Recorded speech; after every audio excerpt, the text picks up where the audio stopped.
मैं कल रात सोच रही थी, जो कुछ किरण ने आपको मेरे बारे में बताया होगा, वो आपकी बर्दाश्त से बाहर होगा।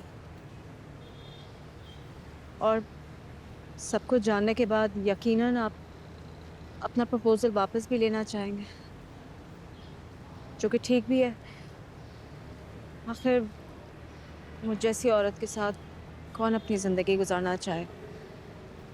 और यकीन मानिए कि मेरी सारी रात ये सोचते हुए गुजर गई कि आप जैसी कॉन्फिडेंट और ज़हीन खातून को ऐसी क्या मजबूरी आन पड़ी जो आप अपनी फितरत और आदत के खिलाफ चली गई। मैं आपको अच्छी तरह से जानता हूँ। आप वैसी नहीं हैं जो कुछ आपने किरण के साथ किया है। मुझे यकीन है इस बात का। यही तो मुझे समझ नहीं आई कि मैं ऐसा कर क्यों रही हूँ। मुझे लगा शायद मैं किरण से जेलस, इतना मोहब्बत करने वाला शौहर, फिर औलाद की नेमत। लेकिन फिर एहसास हुआ कि नहीं, बात ये नहीं।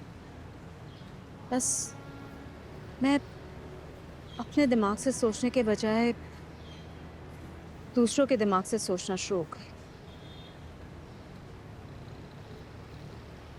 फिर फिरोज भाई और सैफ की बातों से भी मुझे लगा जैसे किरण मोइस के साथ सिर्फ उसकी दौलत की वजह से, उसके साथ मुखलिस नहीं है। बस मैंने उन सब की बातों का यकीन कर लिया, जो कि मुझे नहीं करना चाहिए था। अभी मैंने बहुत गलत किया, मुझे ऐसा नहीं करना चाहिए था।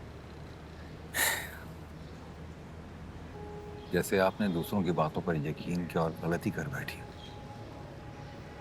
बिल्कुल वैसे ही कुछ पेरेंट्स अपनी बच्चों की जिंदगी का सबसे अहम फैसला जबरदस्ती करते हैं और फिर उन्हें इस गलती का खमियाजा भुगतना पड़ता है। हमारे बड़ों का किया गया एक गलत फैसला बच्चों की जिंदगी पर कैसे असरअंदाज होता है, इसकी कोई अहमियत नहीं। और यही सब कुछ किरण के साथ हो। सैफ मेरे बहनोई का गलत इंतखाब था, जिसका खमियाजा अब किरण को भुगतना पड़ा। मैंने मिसजज किया। Kabir, I am sorry. मुझसे मुझसे बहुत बड़ी गलती हो गई। माफी मैंने किरण से भी मांगी, लेकिन लेकिन शायद उसे लगता है कि मैं सिर्फ आपकी वजह से माफी मांग रही हूँ।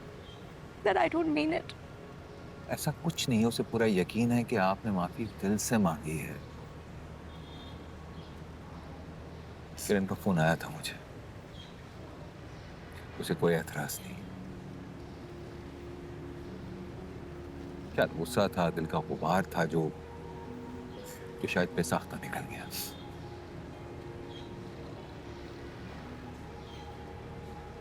फिर कब आए?